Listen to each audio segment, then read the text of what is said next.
morning, everyone, and welcome to San Gabriel Unitarian Universalist Fellowship in Georgetown, Texas.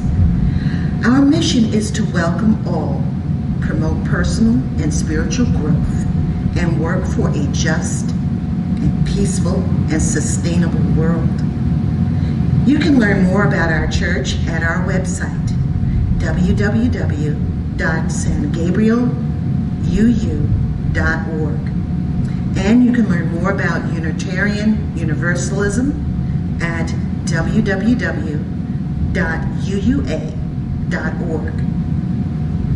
We here at San Gabriel welcome all, no matter where you are coming from.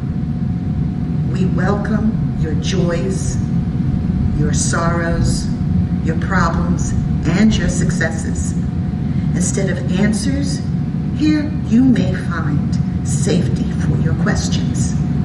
Instead of promises, may you find community for your struggles. We offer friendship with hands and hearts to join us, to you.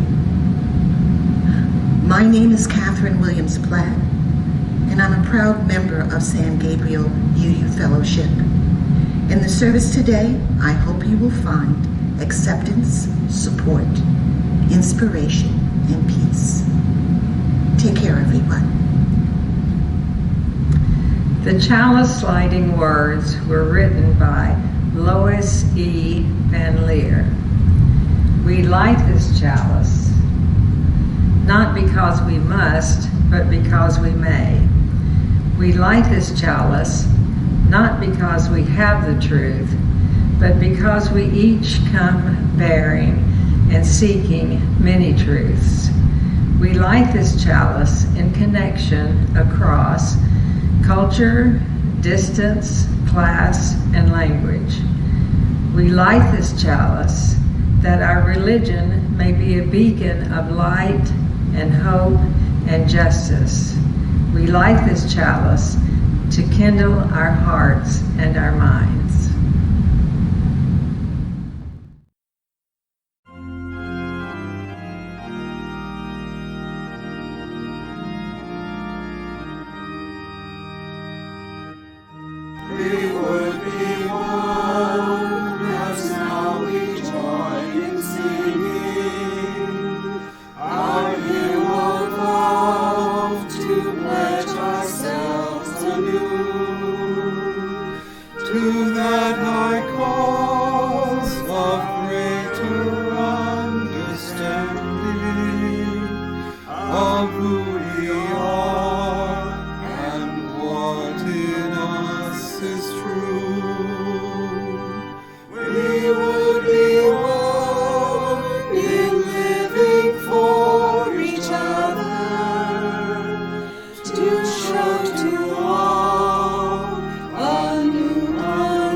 Welcome to a Sunday morning service at San Gabriel Unitarian Universalist Fellowship, whatever day and time of day you may be watching. I am Reverend Sandra Ingham, your ever hopeful, ever optimistic interim minister, and I'm going to talk about money once more.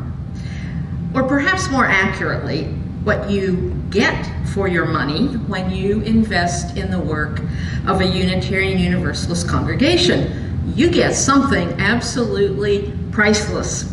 and I will say more about that in a few minutes. Right now, I will ask that you reconsider your pledge in an upward direction. Even if you have already turned in your pledge card, consider making an increase in what you originally thought you would give. Although I hadn't planned it this way, my reflections about giving turned out to be a two-part reflection. Last week was mostly about what being a Unitarian Universalist means personally.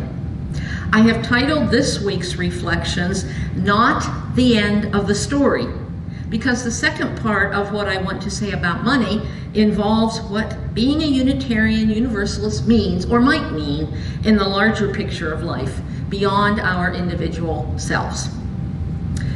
The opening words were written by Starhawk. We are all longing to go home, to some place we have never been, a place half remembered and half envisioned we can only catch glimpses of from time to time. Community. Somewhere there are people to whom we can speak with passion without having the words catch in our throats. Somewhere, a circle of hands will open to receive us, eyes will light up as we enter, voices will celebrate with us whenever we come into our own power. Community means strength that joins our strength to do the work that needs to be done. Arms to hold us when we falter, a circle of healing, a circle of friends, someplace where we can be free. I invite you now to join with me in saying the words of this congregation's affirmation, which I think are on your screen, or will be in just one moment. The doctrine of this church is love. The quest of truth is its sacrament, and service is its prayer. To dwell together in peace, to seek knowledge in freedom, to serve humanity in fellowship to the end, that all souls shall grow in harmony with the divine. Thus do we covenant with each other. Good morning, Karina. I think that there might be something in that wonder box today that is important for people of all ages. Tools that can be very useful in changing the world, even.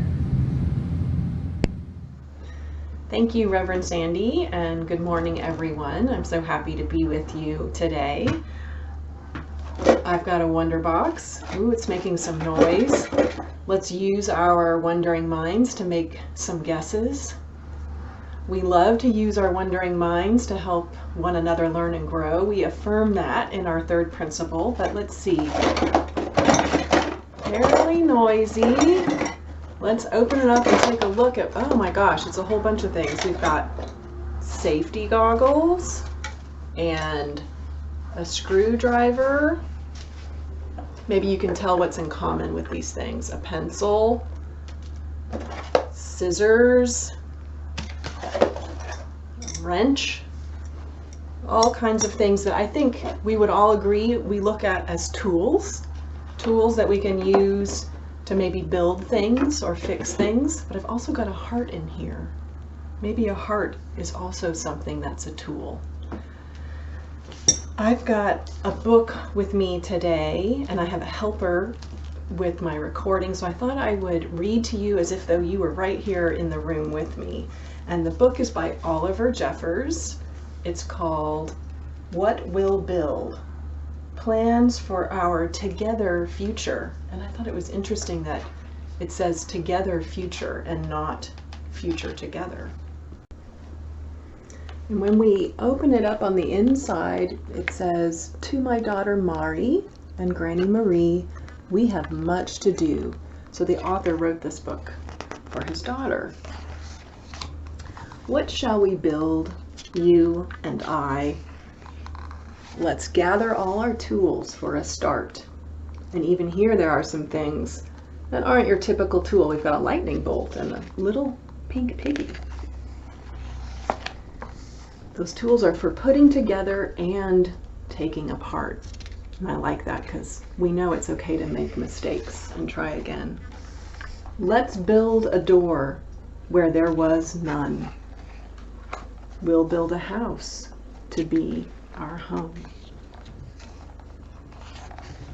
I'll build your future and you'll build mine.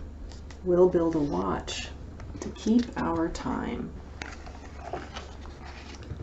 We'll build some love to set aside and build a hole where we can hide. Ooh, hiding. Look at this next page. A fortress to keep our enemies out and higher walls for when they shout. But you don't always lose and you don't always win. So we'll build a gate to let them in. We'll build a table to drink our tea and say, I'm sorry, me too, me three. So they're now friends. I'd like to see who the enemies were. A witch, maybe a dentist, a Viking, a pirate. We'll build a tower to watch the sky and other worlds that pass us by. Let's build a tunnel to anywhere. Let's build a road up to the moon. Look at these great imaginations. Let's build a comfy place to rest, for we'll be tired soon. Yes, all this work is tiring. Let's build a boat that can't be broken, that will not sink or be cracked open. Look, and there they are on the ship, and there's an octopus watching. A place to stay when all is lost, to keep the things we love the most. Well, their boat took them to a little place. And we'll put these favorite things beside the earlier love we set aside. That does seem like a safe place. I think that we may want them later, when times are hard and needs are greater. Look at them, they're out. The fox is leading them. But first things first, let's build a fire, for we've planned a lot, and now we're tired. Everyone's together now. It'll keep us warm like when we're born. Then we'll say goodnight as all's all right.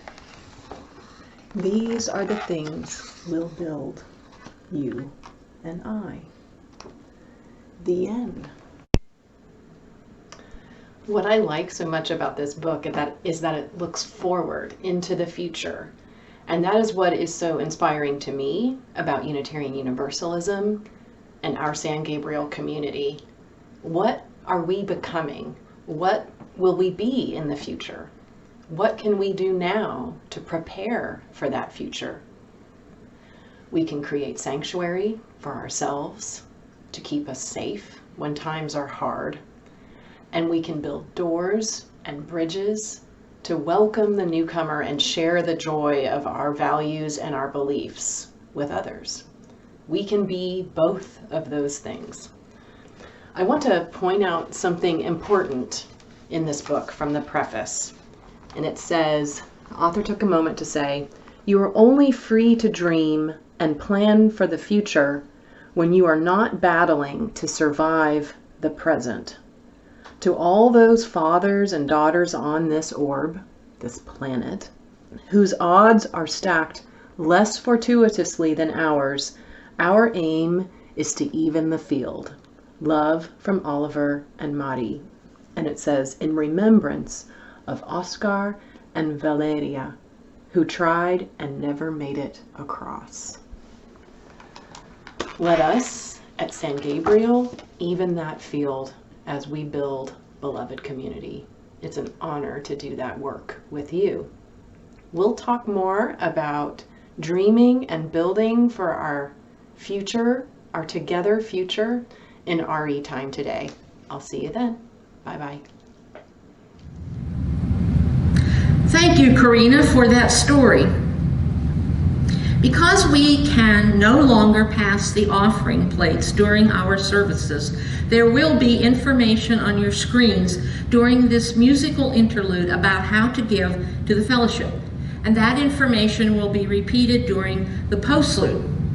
A gentle reminder, not having the plate offering has resulted in one significant drop in income for this organization. As I said last week, all of our sources of income have come to a screeching halt except for your pledges.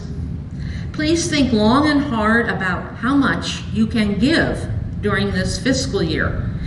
We are already almost 4 months into that year, and we are running significant deficits in each month.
Thank you, Jan and Joe.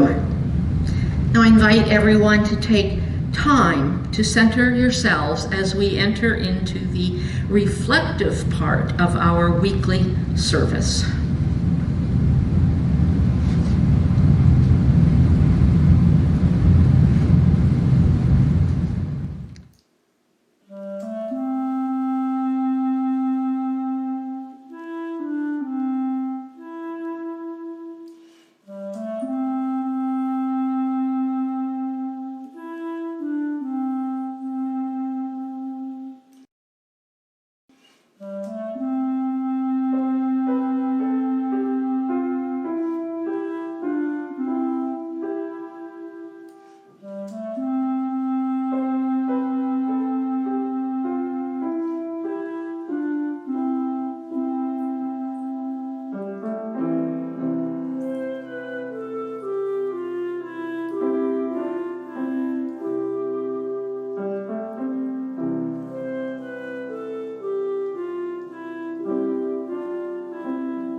I would like to share this reading with you this morning, and it was written by Unitarian Universalist minister Alicia Ford, and she titles it, When We Pause to Remember. When we pause to remember who we are, companions on this grand experiment called life, then we take a moment to shed the ways we have been carefully taught to lead from fear, to punish the poor, to persecute those who don't look like we do, to deny rights to those who love, to believe that we are separate, that some people are superior to others. When we take a moment to shed all of that and hear our stories, hear and see each other into existence, into community. When we take a moment to embrace, to practice a different way of being, when we answer the call of love, then we are living into the promise of building the world we dream about.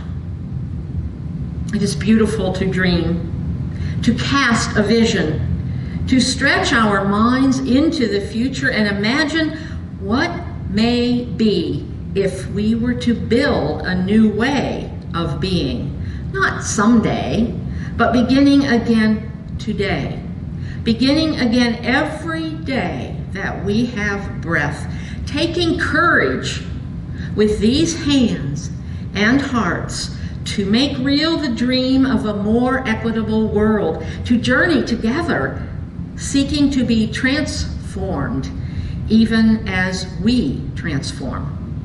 Becoming explorers and learners in this world around us, humbled by what we do not yet know, fulfilling the promise of healing a fragmented world, laboring not just in hope, but also in love. In this spirit we commit. In this spirit we gather. In this spirit we pray. When we pause to remember who we are, companions on this grand experiment called life. Companions who, as Starhawk said in our opening words, are all longing to go home to some place we have never been, a place half remembered and half envisioned we can only catch glimpses of from time to time. That place is called a community. Sometimes there are people to whom we can speak with passion without having the words catch in our throats. Somewhere a circle of hands will open to receive us. Eyes will light up as we enter. Voices will celebrate with us whenever we come into our own power. Community means strength that joins our strength to do the work that needs to be done. As I mentioned in my opening remarks, last week I talked mostly about what it means to me personally to be a Unitarian Universalist. There's another equally important reason to give generously during this congregation's pledge drive. Together, we can change the world. Making the world a better place has to be done in community. And yes, it costs money. But this is not pie in the sky, intellectual musing.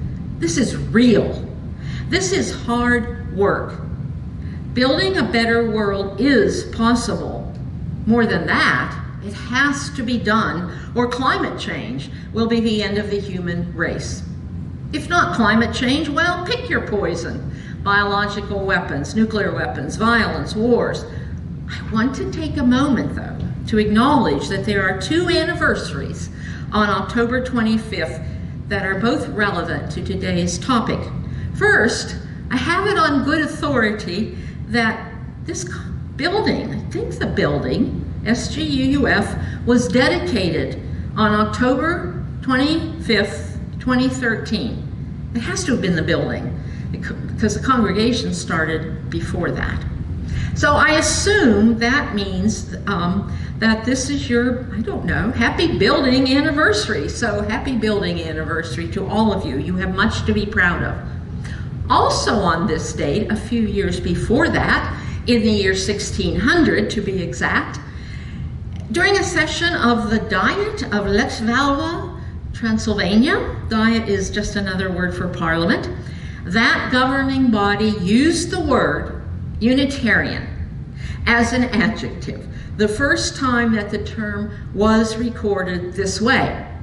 The importance to us, some 400 plus years later, well, we were recognized by an official branch of a government for the first time ever, and that implicitly meant that the concept of religious freedom, at least in that part of the world, was recognized too. Remember that the first and only Unitarian king, King John Sigismund, Transylvania, issued the first ever edict of religious toleration.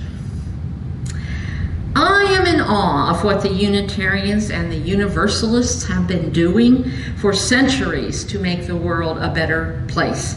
Their efforts have not always been successful in the short run, that is. In the long run, together with people of other faiths, and with help from many, many people who do not claim any religious affiliation, progress has been made. We need to remember that. We Unitarian Universalists have sometimes fallen flat on our faces, especially in our anti-racist work, Some of you will know about that infamous General Assembly in 1968 in Cleveland. You might even know about the UUA's Commission on Race and Religion that in 1967 sponsored the Emergency Conference of Unitarian Universalists Response to the Black Rebellion. That was an official title. All those nouns are capitalized. Well, it did not go as planned. There were 37 black UUs at this conference. 30 of them withdrew from the planned agenda and moved to another room to hold their own conference. During that meeting, the Black Unitarian Universalist Caucus, BUUC, BUCK, was formed. This is from Mark Morrison Reed's book, Black Pioneers in a White Denomination. Now, remember that this group which formed BUCK had left 7 black people behind, or another way of saying that, 7 of the original 37 black people at that emergency conference whose purpose was to respond to the Black Rebellion. If you don't know what was happening in this country race-wise in 1967, you can look that up, of course. But remember, 7 of them had not walked out. They had stayed in the room with the white folks. In February of 1968, those people formed BAC, BAC, the Black Affairs Council. No, there will not be a quiz. But they formed BAC in response to BUCK. Then, just to complicate everything, in May of that same year, 1968, still before GA that year, another group was formed as an alternative to BUCK. This one was BAWA, Black and White Action. By the time General Assembly rolled around in June of 1968, there was a bit of tension. Well, that's an understatement. There was a lot of tension and competition for support of the delegates, not to mention funding. Finally, there was some resolution. The main thing being that the delegates voted 836 to 327 to support BAC, the Black Affairs Council, and also voted to fund it $250,000 a year for 4 years. In 1968, that's the good news. The bad news is that shortly after that General Assembly ended, in Mark Morrison Reed's words, it was discovered that all of the UUA's unrestricted endowment funds had been spent. I'm not sure anyone ever figured out where that money went.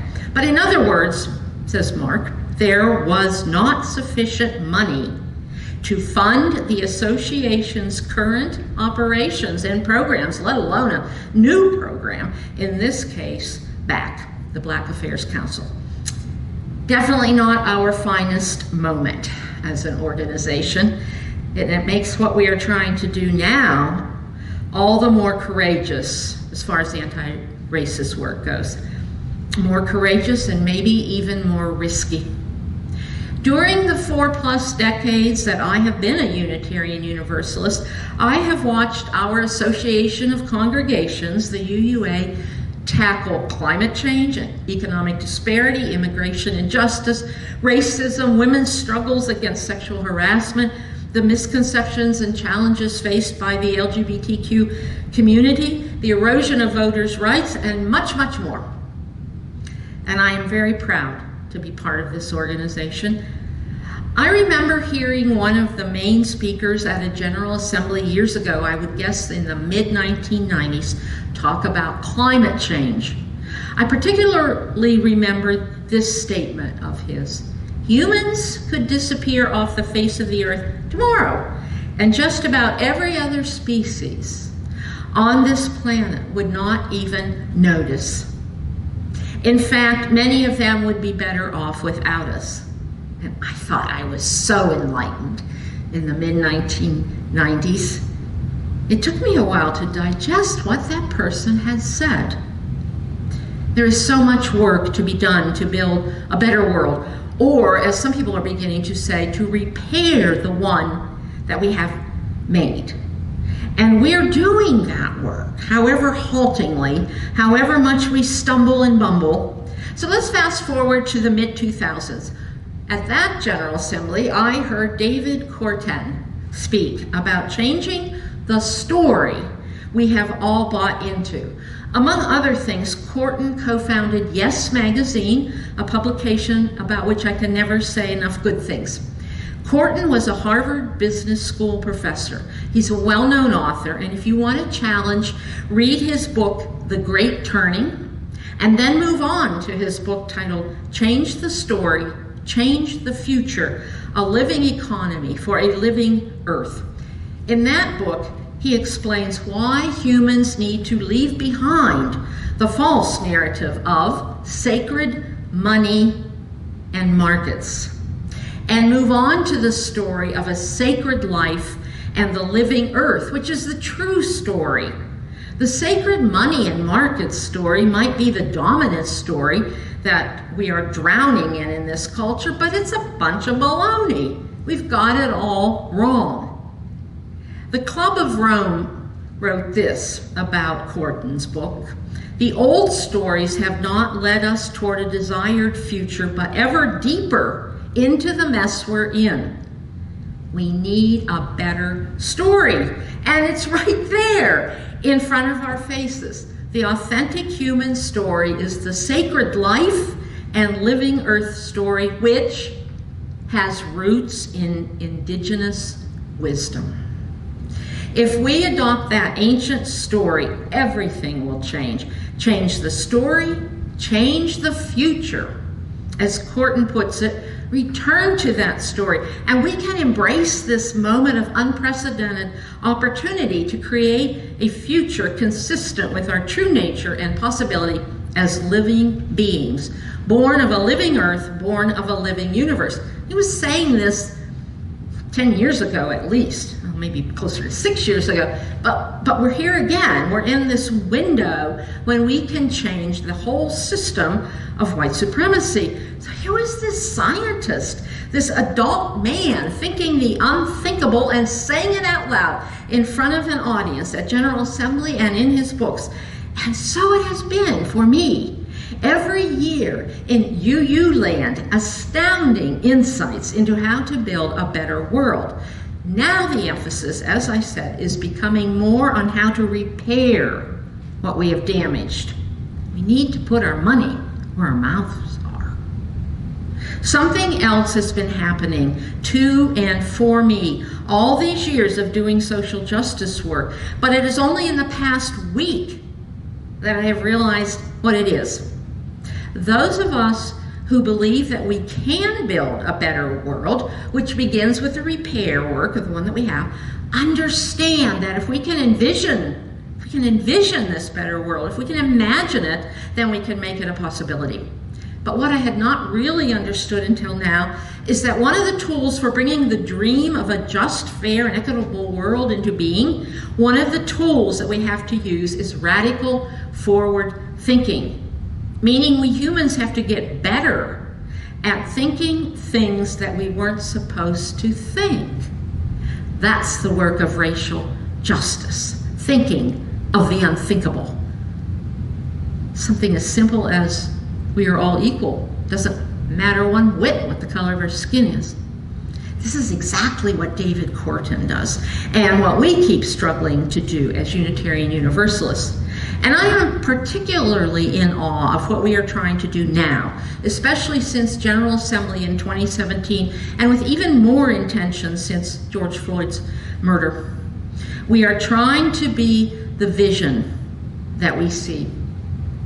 The vision of an organization, an institution, in this case the UUA. We are trying to restructure our association so that it will not reflect or condone racism and white supremacy.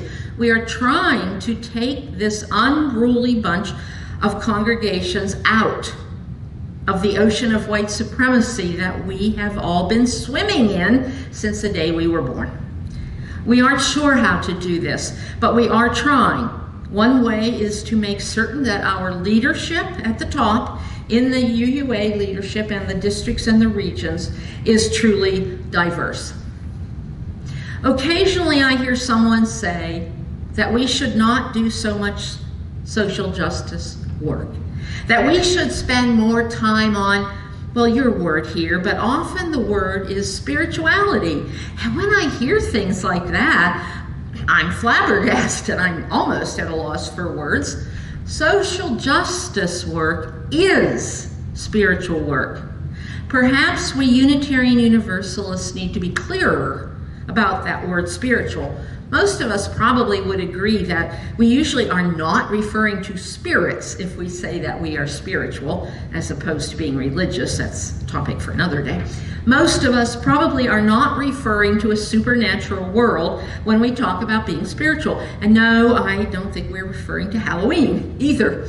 So what is spirituality? For me, it is being moved to tears by the state of the world. It is believing in my soul, or whatever you want to call the deep down within us part of our humanity, part of our individual selves, believing in the very depths of my being that we are all connected, that this place we call home, planet Earth, Gaia, is an interdependent web of all existence of which we are a part. I hope that sounds familiar. That is our seventh principle, and for me, the most important one to date. But if we have an eighth principle, I think that might become my favorite. Yes, every day I am moved to tears by the injustices, the oppression, the inhumanity in this world. And almost every day I'm also moved to laughter and or joy. I say almost every day because the pandemic is so overwhelming. Joy can be difficult to find. But that is spirituality of the highest order, the realization that we are part of something greater than ourselves. Ulrika Herman de la Fuente writes, this work, anti-racist work, is hard and uncomfortable. It's also ongoing. It's like spiritual practice. I can't just meditate once and say that I meditate. I need a meditation practice. I can't say that I've looked at how I participate in the status quo and then I'm all set. Now that I see it, I need to look at it every day, and every day I need to make different choices. The work of anti-racism and liberation is a spiritual practice. Apropos of nothing, I once wrote this in a journal. I want to know if I have lived my life well.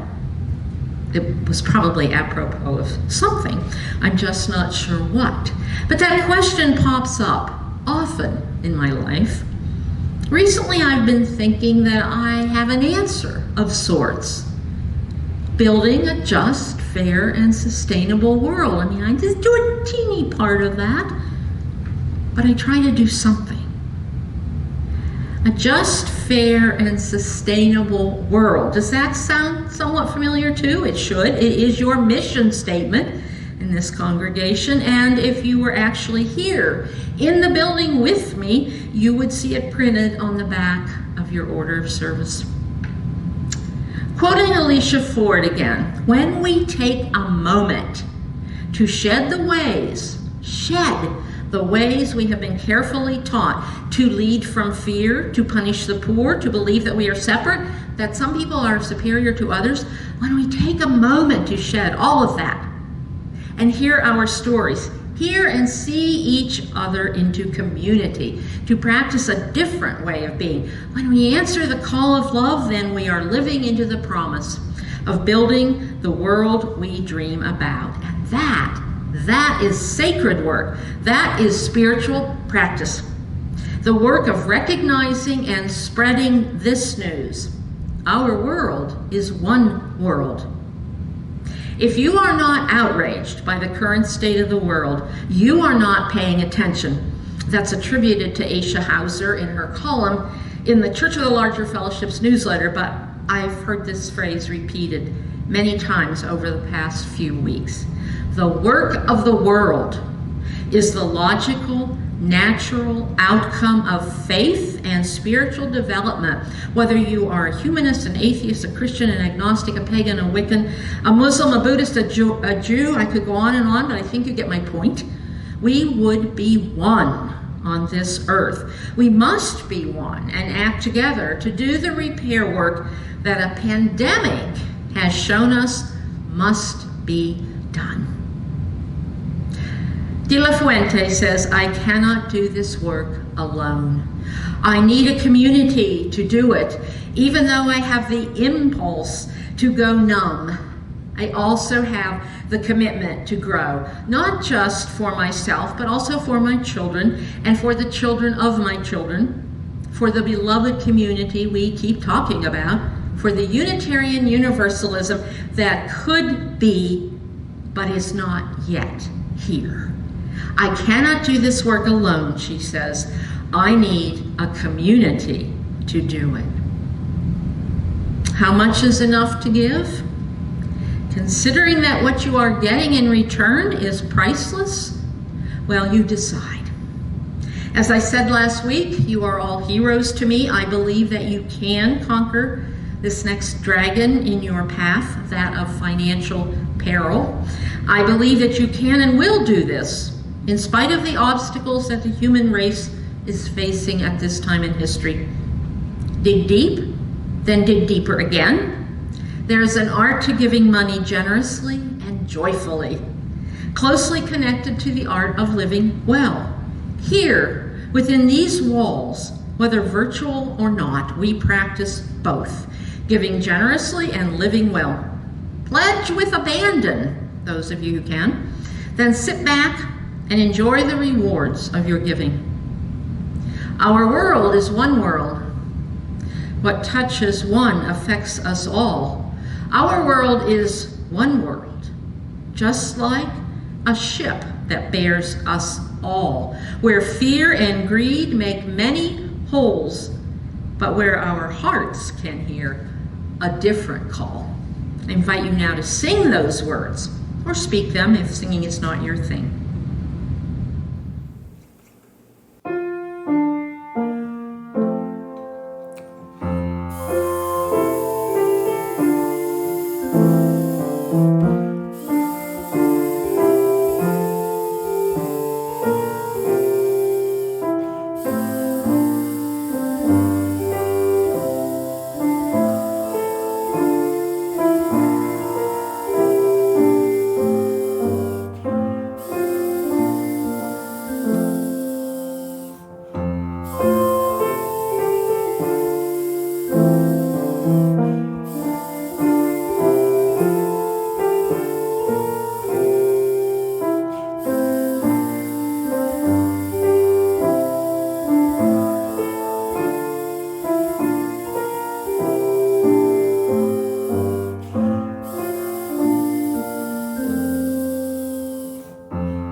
The words for extinguishing the chalice were written by Martha Kirby Capo. Our time together is finished, but our work is not done. May our spirits be renewed and our resolve strengthened as we meet the challenges of the week to come. This chalice flame is extinguished until we ignite it again with the spark of our communion.